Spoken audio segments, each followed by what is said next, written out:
Okay, good afternoon and welcome back to the Foreign Press Centers. We're very pleased today to welcome our spokesperson, John Kirby, back to the FPC.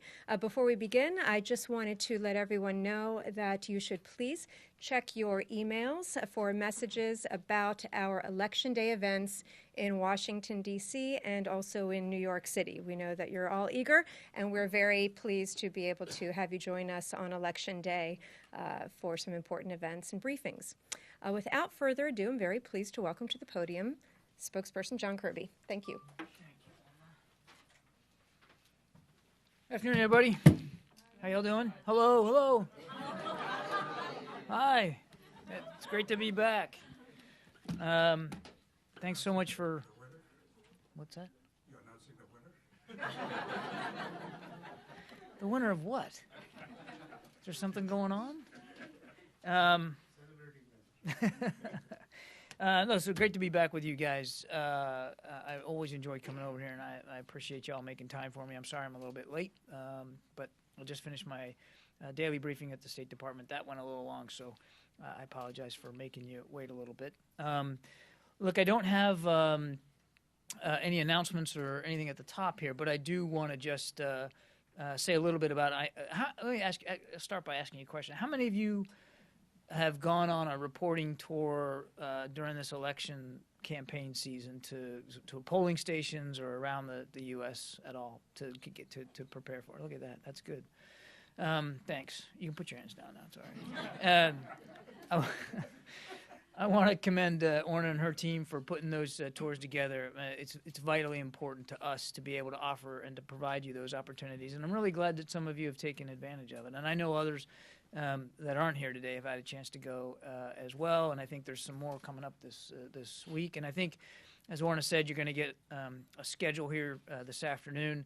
And I think you'll see that over the next couple of days even, we're going to continue to provide you access to informed officials outside the current administration, of course, but informed officials about our election process and what to expect on Tuesday and then after Tuesday. So I hope you'll avail yourselves of those opportunities to continue to learn and to develop your knowledge about our democratic process and our system, but also to help inform your readers, your viewers, your listeners, in wherever that is, about the very robust democratic process that we have here in the United States. As the Secretary said this morning to the Edward R. Murrow Fellows, this is our 58th free and fair presidential election in this country, and we're proud of that.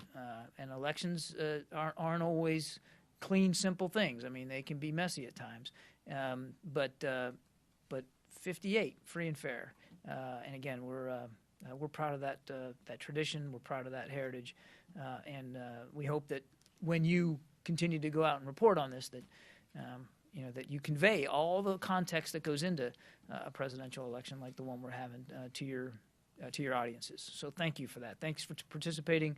I hope you'll take advantage of the opportunities over the next few days to do the same. And with that, I'll start taking questions. Man, it's warm in here. Yeah, back here. President Obama. Okay. Can we ask you to identify? Sure. Mohammed Atif, I'm with Voice of America Urdu Service. President Obama said we don't operate on incomplete information to FBI directors' latest allegations on email controversy. Yeah. Could you elaborate on why this information was incomplete and why FBI should not have gone for a second round on investigation? Actually, sir, no, I can't. This is a matter for the FBI to discuss and to talk about. I know they have provided some information, obviously, about what they're doing, but I would have to refer to them on all things with respect to this. The new information that they've received and what they're going to do about that. That's not a matter for us at the State Department to speak to. Okay? Yeah. Irina Gilovska, Macedonian TV. I'm going to ask you about email revealed by WikiLeaks from John Podesta. I sent you a question, maybe you got it from the FPC. He says in his email that Macedonia is a former Yugoslav Republic of Macedonia. Now, United States recognize Macedonia by its constitutional name, Republic of Macedonia. Is this going to change if Mrs. Clinton is elected president? Next question, please.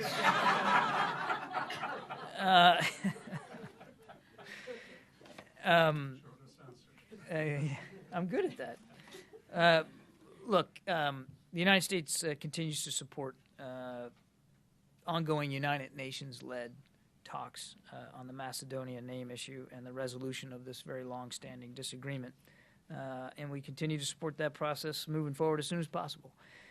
We hope that the leaders of Macedonia and Greece will find a mutually agreeable solution to the name dispute, again, as soon as possible, in the interest of Euro-Atlantic integration, economic prosperity, peace, and security. That's our view right now. We want the leadership in both places to work this out. And as for what the next president, whoever it is going to decide to do with respect to this issue, that's for him or her to speak to at the appropriate time. I can only tell you what our policy and our administration view on this is. Okay. I know you. Lots of. I know. Yeah, I'll get to you. I'm going to go back here a little bit. We'll just kind of bounce around a little bit. Yes, sir. Over there. Hi, Chen Weihua, China Daily. I want to go to North Korea. I mean, the National Security Advisor Susan Rice and Secretary Kerry yesterday met the Chinese State Councilor Yang Jiechi. So, what are the major disagreements now? I mean, I know the agreement, but what are the major disagreements between China and U.S. on sort of pushing for new sanctions at the UN on North Korea? Thank you. Could you give a little more detail about the talk yesterday? Well, I'll answer your second question first. No. On your first question, you're asking what are the major differences between China and the United States with respect to sanctions on North Korea? And I think, look, obviously, first, what's going on in and out of Pyongyang is something that is of constant discussion between the United States and China. And we share a very common concern about the provocative activities of the North Korean regime. China, no less, because North Korea is a neighbor. So this is something that we talk to them all the time about. I would also say that China, as a member of the UN Security Council, voted for and has been in favor of the very stringent, very strident sanctions that are now in place under the latest resolution. The most strident, the most stringent that we've had in some 20 years. Now, what we've seen in the past when we have issued sanctions against the North is that the real devil is in the details, and the details depend on compliance. And there has been in the past spotty compliance with some of the resolutions. This new round of sanctions has in place tougher enforcement mechanisms, and I can't speak for every nation and everything they're doing on compliance, but the Chinese have made it clear that they have every expectation of complying, and they have enforced the sanctions in that resolution. So yes, this is something we discuss with them all the time, but I think writ large it is something that we agree with China on, that this is a matter of great national security interest, actually international security interest in the region and to the world. And so we're going to continue to have these discussions. I think, as you know, in light of recent provocations by the North, there is now in the UN discussions about possibly having additional sanctions. And so that is obviously something that we're going to continue to talk with our partners in the international community on, and that would include, of course, China. Now, I can't predict where that's going to go, and I'll let the Chinese speak for themselves on this and the degree to which they will or won't support this or that that's being proposed. I won't get ahead of that, and I certainly won't speak for them.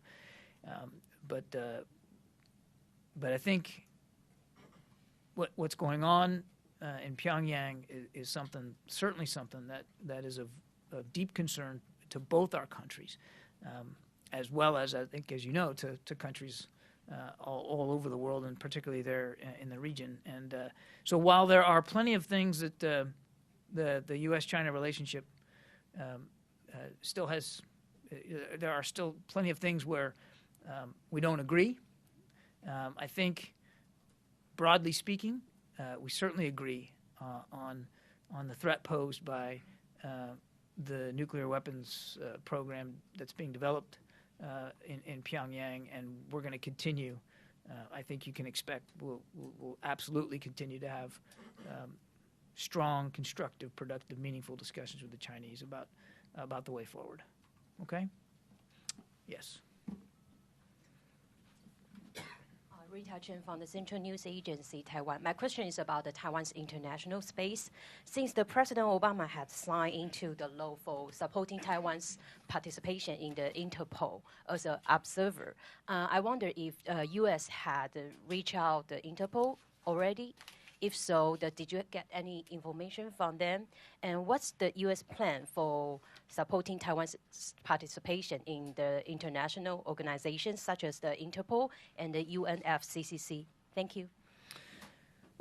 So we remain committed to supporting Taiwan's meaningful participation in Interpol. I don't have any reaction from Interpol to read out to you today, and I would encourage you to speak to officials there. That's really for them to talk to. But we continue to support Taiwan's meaningful participation in Interpol and to COP22.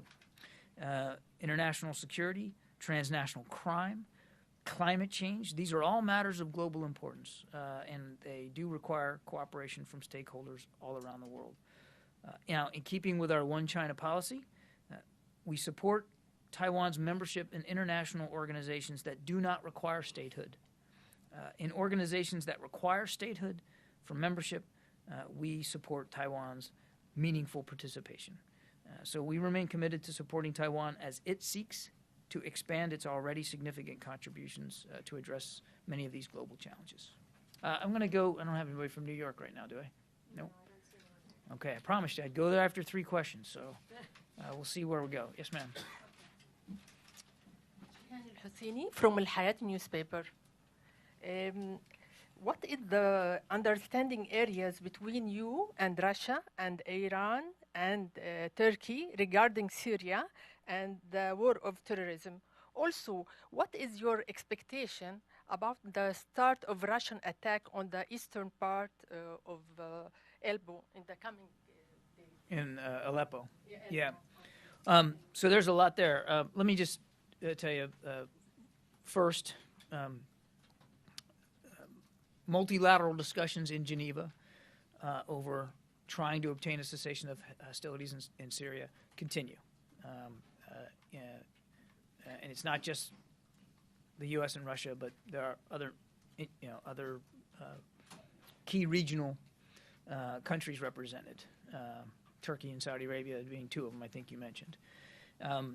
And those discussions continue. We obviously haven't reached a point where we have a uniform agreement among the multilateral partners about the parameters of a ceasefire that can be sustained and properly enforced throughout, well, certainly over Aleppo, but throughout the country. That's something we very much want to get to. And I don't think it should be, and I don't want it to be lost in the conversation, that how important this is for 2 things. One, to get humanitarian assistance and aid to the desperate people of Aleppo, which, by the way, hasn't happened yet. And B, to try to get political talks resumed between the opposition and the regime so that we can end this civil war peacefully and through diplomatic measures. That's what we're really after here. So it's a positive sign that discussions are ongoing and that the teams are still at it in Geneva. But obviously, we'd like to have these negotiations and these discussions lead to a real meaningful cessation of hostilities so that the people of Aleppo, and frankly all Syrians, don't have to worry about barrel bombs being dropped on their heads and on their hospitals and on their families. And regrettably, that sort of thing continues to happen in Aleppo and elsewhere around Syria. So you asked about, I think, what we feel about Russian intentions to bomb East Aleppo. I'll let the Russians speak for their military activity. I'm not going to do that.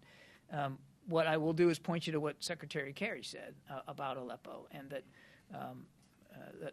while we have seen pronouncements of humanitarian pauses intended to allow for humanitarian aid to get in, we've not seen that aid get in. And we've not seen these pauses last long enough to allow for the people of Aleppo to feel a sense of peace and security. In fact, quite the opposite. When they end, the bombs start again. I don't know. You said the Russians have allegedly announced now another pause. And I was asked this just a few minutes ago. I don't know how long that will last. I don't know what's going to come on the end of it. But what I can tell you is what the Secretary said, and that's that if the intention is to reduce Aleppo to rubble, which if you look at past practice, that appears to be the objective here, then what's going to happen is extremists are only going to be more attracted to Syria. The opposition is only going to be more encouraged to continue to fight. Violence is only going to continue to rise, and the war is only going to continue to go on.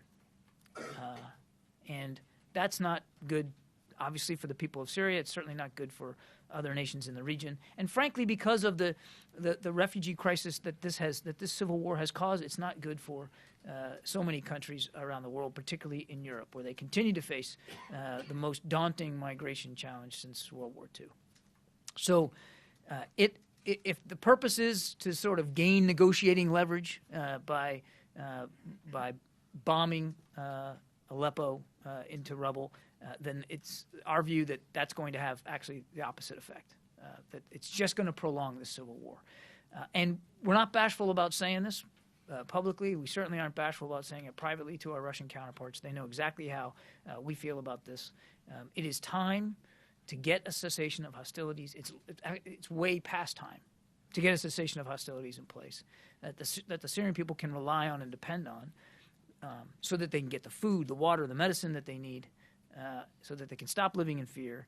And we know this is possible because back in February, there was a cessation that lasted for about 2 months, where we saw a dramatic reduction in violence. We saw shopkeepers open their businesses back up. We saw people walking the streets and enjoying time with their families in relative safety.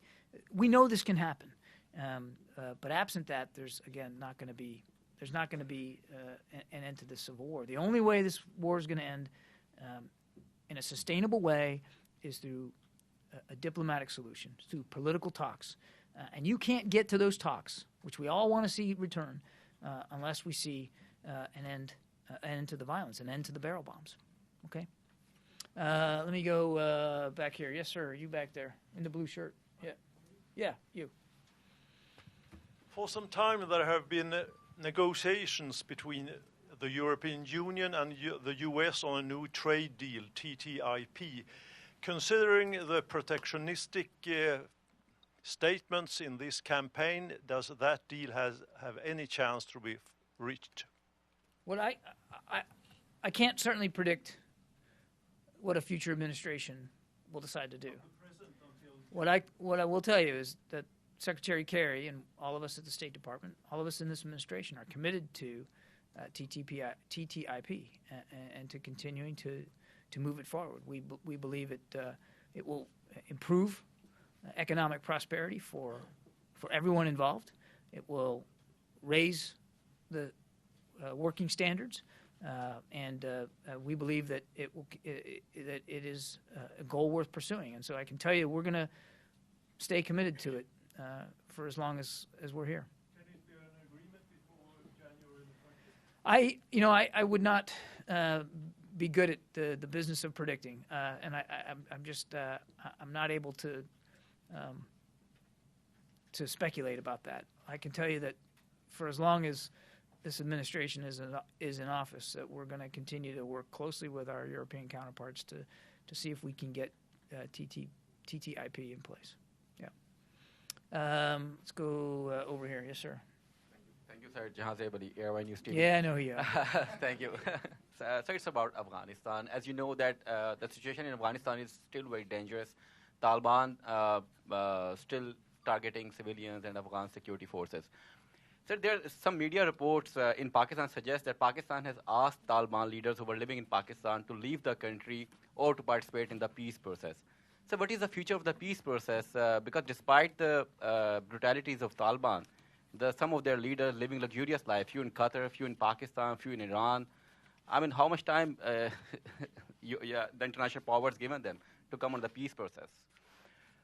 Well, look, I think what I'll your question had a lot there, but I think what I'll just say is that we remain committed to this peace process, to an Afghan-led peace process, and we continue to encourage dialogue between Afghanistan and Pakistan about moving that process forward. But this has got to be an Afghan-led reconciliation process, and we have said that from the beginning, and we continue to support that. Now, again, if you want me to predict where that's going to go, I can't. What I can predict is that this government's going to stay in touch and in close communication with both governments about hoping to see that process move forward. We're all mindful of the challenges. Nobody is unaware that the Taliban, or at least parts of the Taliban, still have nefarious designs there in Afghanistan. Nobody is not mindful of the fact that there are still safe havens on the Pakistan side of that border, and we continue to talk with Pakistan and continue to urge Pakistan to do more. We also recognize that Pakistan and Pakistani citizens, Pakistani security forces, that terrorism is not some academic thing for them. It's real. They've lost soldiers. They've lost citizens. They know well the danger. So we're going to continue to work with both sides to try to move this forward. Okay? Let's go over here. Yes, sir. Thank you. Ramon Samco with Agence France Press. I would like to ask about Venezuela and Nicaragua. First, a dialogue has just started between the opposition and the government in Venezuela, but only 2 days later, the Venezuelan president called some opposition members terrorists, and the opposition coalition said that the president had, quote, kicked the table of negotiations. So how do you see the situation unfolding, and what are your expectations about the dialogue? And also, there's an opinion most recently expressed by former Bolivian President Quiroga, saying that the U.S. is stalling a solution of the crisis in Venezuela in order to advance its rapprochement with Cuba and also to advance the peace process in Colombia. And on Nicaragua, if I may, the elections coming this Sunday are very criticized of being not being fair and not being a fair election. So could you comment on that? Thanks. Okay. So look, on your first point about question about the dialogue, I would note that Undersecretary and Ambassador Tom Shannon is down in Venezuela today. Actually, I think today might be the last day of his trip. He was there for 3 days, and his message. And he met with President Maduro, and he's met with members of the opposition. He's met with members of civil society, and his message, our message, is that we continue to believe effective dialogue among Venezuelans from across the political spectrum is a necessary step to finding a remedy to the economic and the political challenges that are facing the country, beginning with respect for human rights and democratic institutions and processes, including Venezuelans' constitutional right to participate in a recall referendum. So we are, and I would also add that his visit there was a direct outcome of a very constructive meeting that Secretary Kerry had with President Maduro in Colombia just a few weeks ago. So we are completely dedicated to seeing this dialogue succeed, so that as a result of it, real meaningful change in the daily lives of Venezuelans throughout the country can be seen, can be enjoyed, can be achieved. Any suggestion that we're not fully committed to seeing this dialogue succeed just flies in the face of the facts, and I would say is completely and utterly false. That we would somehow suggesting that we'd somehow moderate our interest in a better future for the Venezuelans because of concerns in other countries in the region is just not true. It is not. I mean, the way we approach our foreign policy objectives is not binary. It's not a zero-sum game. And yes, we are working hard to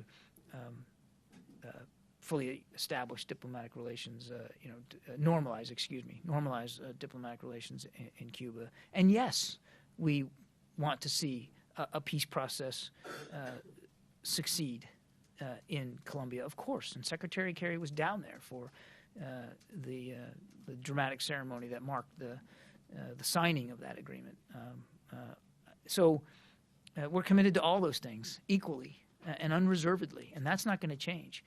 Now on Nicaragua, the United States government has repeatedly stated its serious concerns about the shrinking democratic space and the lack of rule of law in Nicaragua as the country prepares to hold elections here on the 6th of November.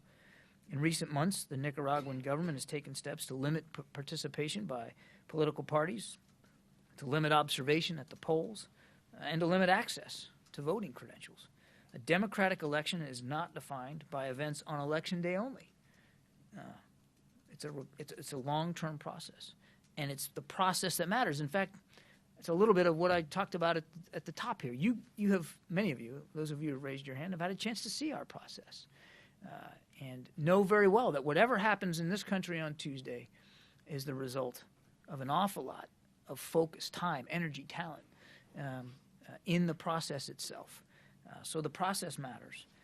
And we continue to call on the Nicaraguan government to respect the voices of its people and to take steps to create a democratic process that results in free, fair, and transparent elections that will allow the Nicaraguan people to have a voice to help determine their future. That's what we're after.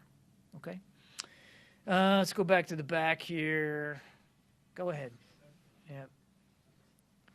Yeah, you. No, not you. I know you're in the way back. I'll do the best I can to move. Huh? What? Yeah, you. Go ahead. Yeah. Thank you very much. I have a question on Cyprus. As you know, the talks are moving from Nicosia to Switzerland. And my question is that, are you going to participate in any way? And the second question I have is that I asked you before, but I will try again. Keep trying. My answer is probably going to be the same. I don't think so. Do you still trust Mr. Erdogan as an ally after his love affair with the President of Russia? Say that one again. Do I still trust who? What? You want me to ask again? Say that. Say the if last you word. trust the President of Turkey as an ally after his love affair with the President of Russia, with Mr. Putin.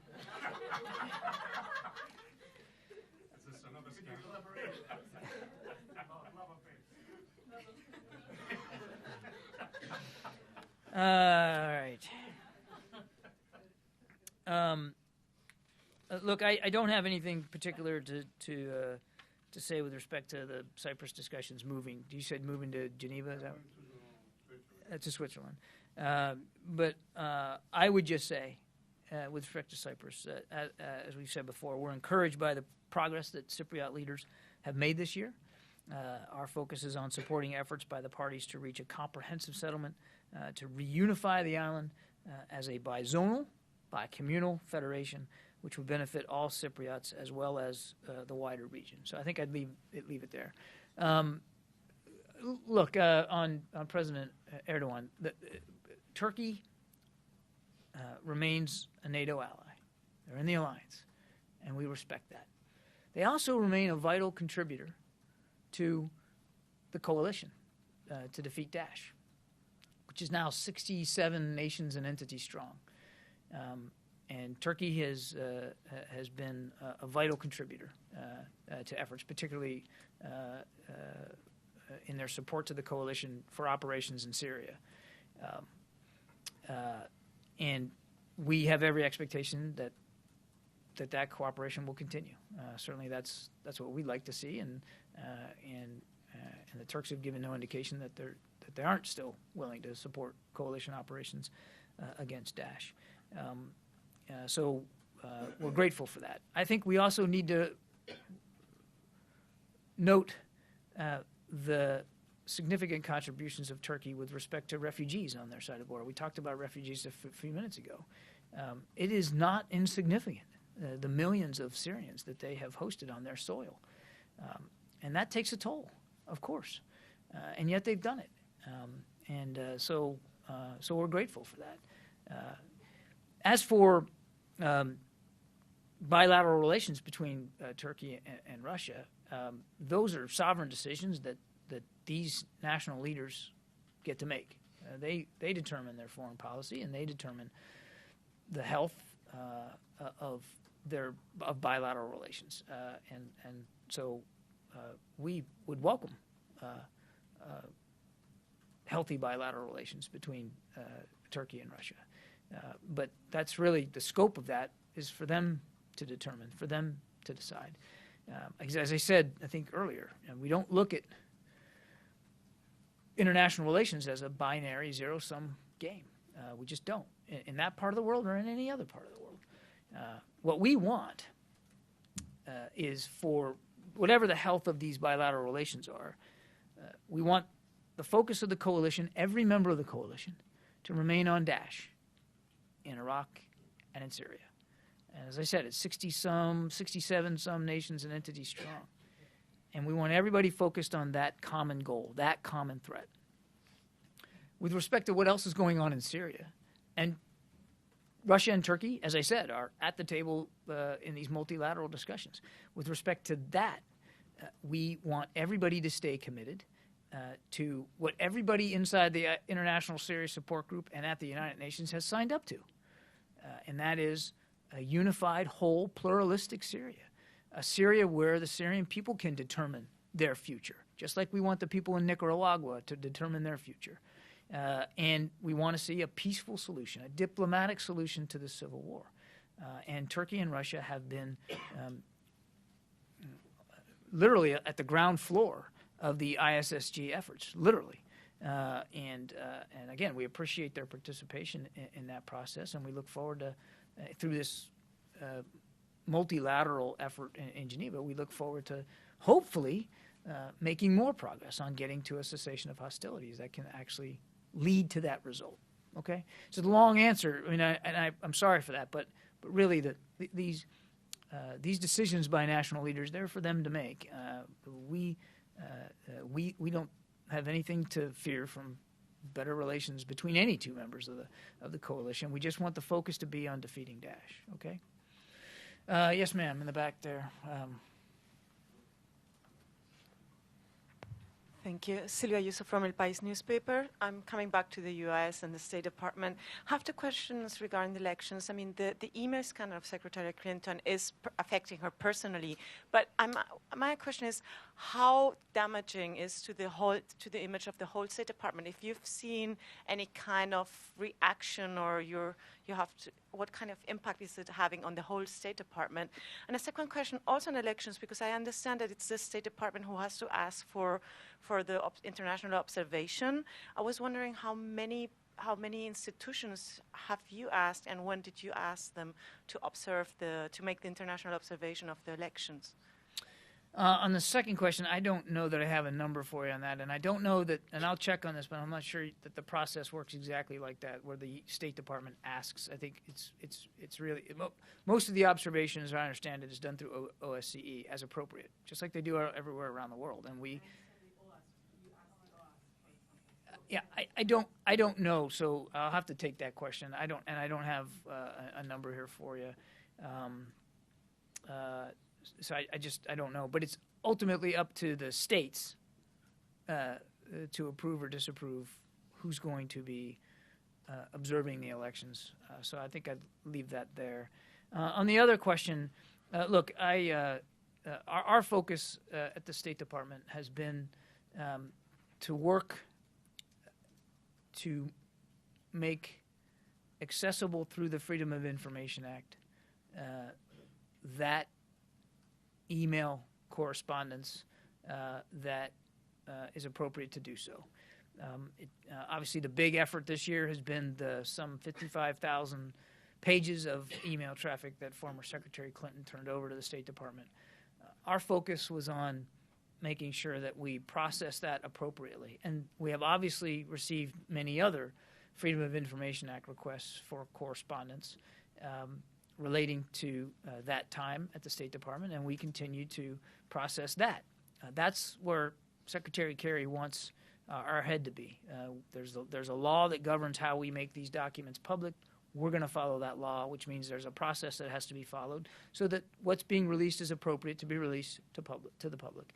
And that's really where our head is. I'll also tell you that that the Secretary has made concerted efforts to also improve the manner in which we manage our own records at the State Department, and to try to improve the overall transparency at the State Department. He hired a transparency coordinator, came in, Ambassador Janice Jacobs, and she's doing terrific work in trying to help us improve our own processes. So that's what our focus is on. Down here, yeah. Wait for the mic. Would you comment on India and Pakistan rising tension on the borders? India is violating LOC and killing citizens of Pakistan. And what role is United States is playing to reduce the tensions and calm down the situation? We believe that India and Pakistan stand to benefit from practical cooperation. And we encourage both countries to engage in direct dialogue aimed at reducing the tensions. The normalization of relations between Pakistan and India is vital to both countries, and the region, for that matter. And steps that initiate closer regional economic ties can also create jobs, they can lower inflation, they can increase energy supply. So as we've said many, many times, we very much encourage both countries to embrace dialogue and mutual cooperation to try to find a way to reduce these tensions. Okay, I'll take two more. We'll go over there to you. Yes. Okay, good afternoon. I'm Kamal Abdi from Pakistan. I'm special correspondent representing Metro One News. My question to you is on Guantanamo Bay and 9/11 bill. President Obama vetoed the 9/11 bill. Consequently, Senate overrode it with a unanimous vote. So has this affected, as yet, any kind of bilateral relations with any country? Secondly, has State Department exercised any precautionary measures for the American lives abroad? Because that was the reason which President Obama cited in one of his Jake Tapper, like CNN. He said that 9/11 bill risked American lives and diplomat lives abroad. Well, so a couple of things. It is now the law. Oh, you have one more. Yeah. On Guantanamo Bay. Somebody got a pen? I can write these down. Go ahead. On Guantanamo Bay, there are like 61 total detainees, out of which 41 detainees are labeled as indefinite, the most wanted and the dangerous people. So what is State Department view, and what is the Obama administration view on closure of detention facilities as regard to having the opposition with, like Senate has placed the ban on their transfer, and last but not the least, among them there is a Pakistani nation guy, Mohammad Ahmad Ghulam Rabbani. He was under Guantanamo Periodic Review Board. So are there any talks to send him back home? Thank you. Are you sure? I didn't meet What was your first question again? I'm kidding. I'm kidding. Look, on the JASTA, the administration made clear our views about that bill before it became law, and our concern that it could potentially strip away the sovereign immunity that not just military troops or diplomats, but even American businessmen and women can enjoy in certain places in the world. So we were nothing but clear about our concerns about that. Obviously, it is now the law of the land, and so we have to obey the law of the land. That's the way the process works. But it doesn't mean that we aren't still going to talk with members of Congress to try to work through this and to continue to convey our very real concerns about the implications of this particular law. And I want to also stress, it doesn't mean that we aren't also concerned with the very real concerns of families that were affected by the attacks on 9/11. And we're going to continue, as we have, to do everything we can to help them recover from that devastating day. And we have in the past, and we'll continue to do that. We understand the very real concerns that led to the language in that bill, and we take that seriously. But we don't believe that made it clear that we didn't believe that the bill as written, the law now as stipulated, was the right vehicle to address those concerns because of the immunity issues. I'm not aware of any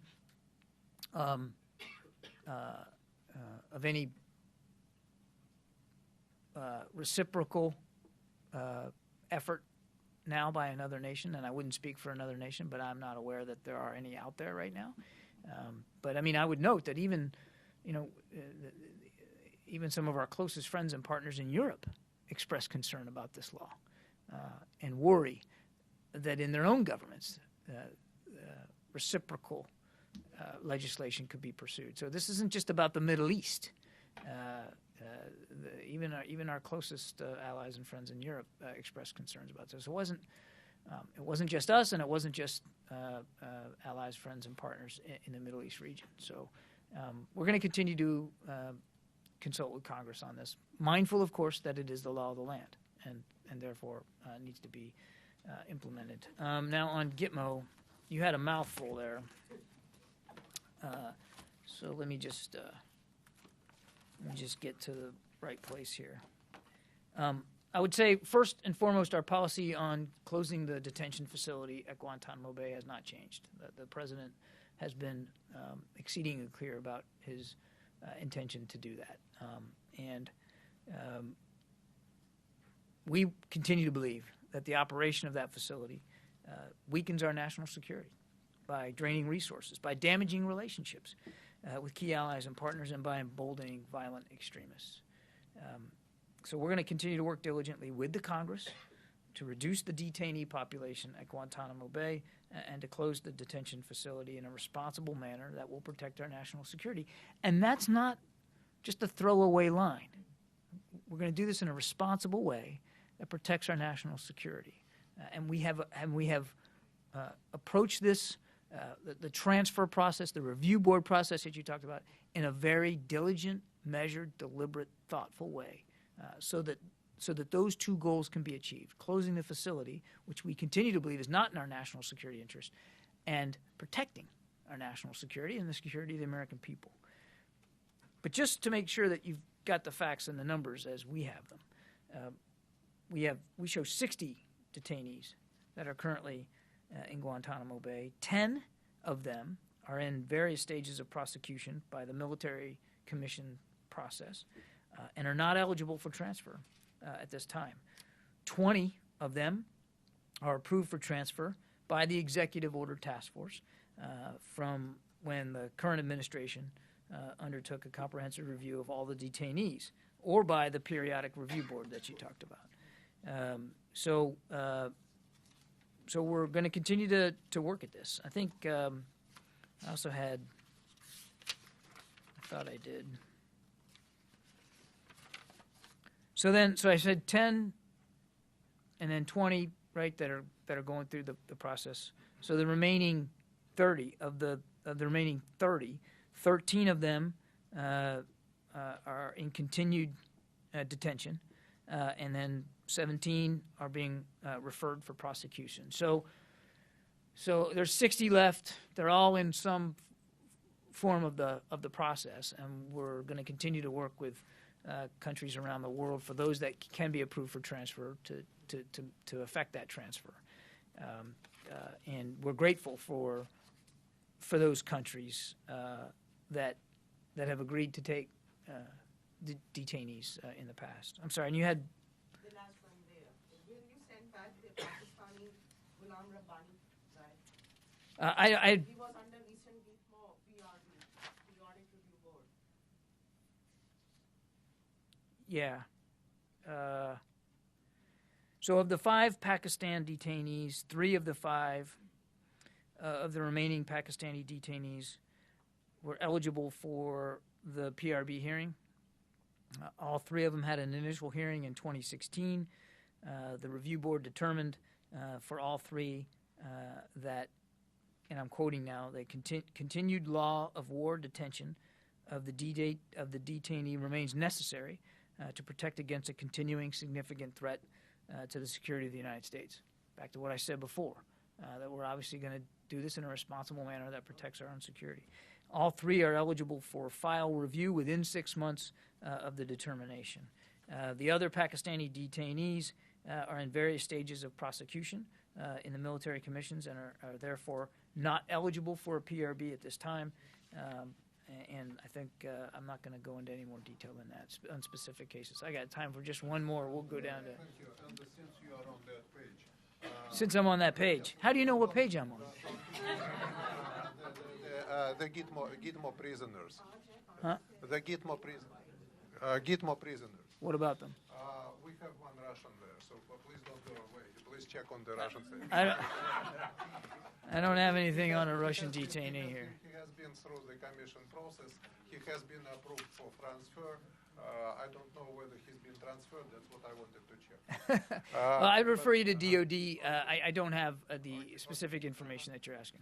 My name is Andrei Sitov. I'm a Russian journalist with TASS, the Russian news agency. I want to thank, first of all, thank you, sir, for coming over to speak to us at this busy time. And thanks to our friends at the FPC. They do help us a great deal in covering the elections and covering all the other subjects. My question is about Syria, to come back to the subject you discussed.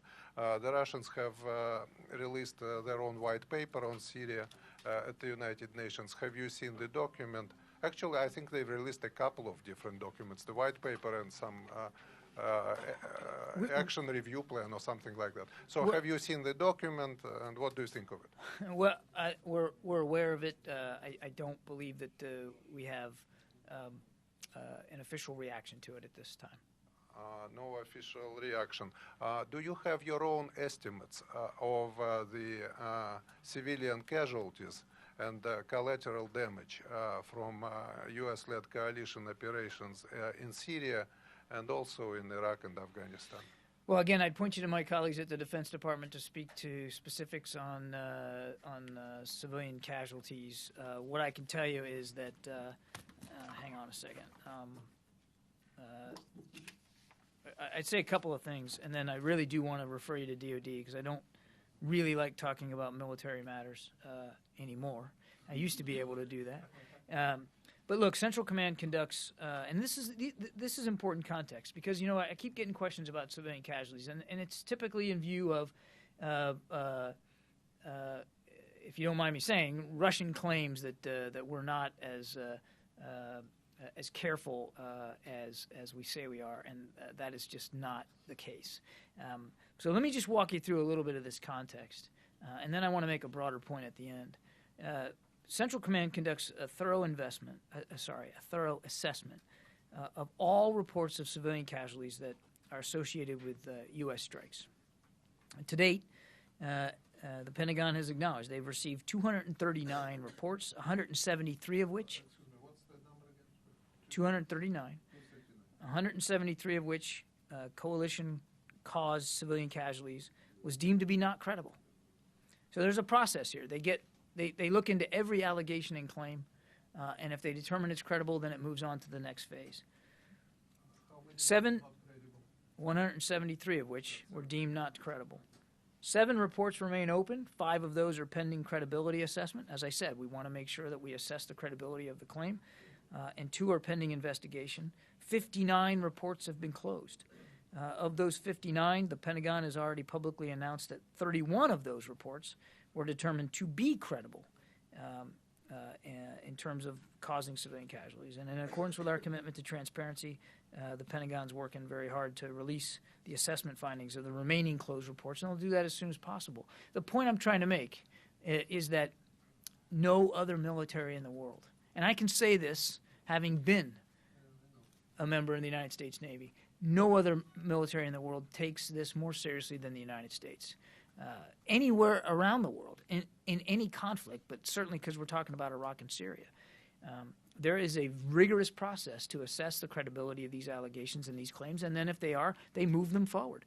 And the other thing about the United States military is, and I talked about it here, when the report's done and when it's been properly vetted and when it's appropriate, we make our findings known to you, to the public, to the media.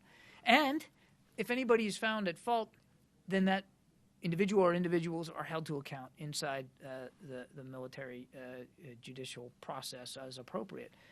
So we take this seriously. I don't know of another government, and certainly no other government that is flying missions in Iraq and Syria against whatever target that is doing it with this due care and this measured approach and with this transparency. Obviously, sir, you know why I'm asking. I know exactly why you're asking. Right. Yes, I do. Because Russia stands accused of all sorts of things in Syria and other places, without an opportunity to respond. This is the way of trying to respond. And to give a specific question about this, since there is no point in arguing in theory. This attack on the humanitarian convoy, the Russian leadership at the very highest level, since it happened, first there was confusion. Nobody knew what was happening. But the last I heard on the Russian side was the Russian leadership keeps saying, we know we didn't do it. The Russians didn't do it. We know the extremists did it. And they say, importantly for me, in this context, we know the Americans know. But the Americans choose deliberately to present it in a different way. How do you respond to that thing?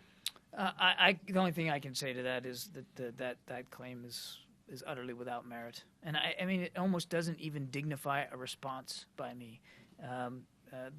We talked about this at the time, so I don't want to revisit that in great detail.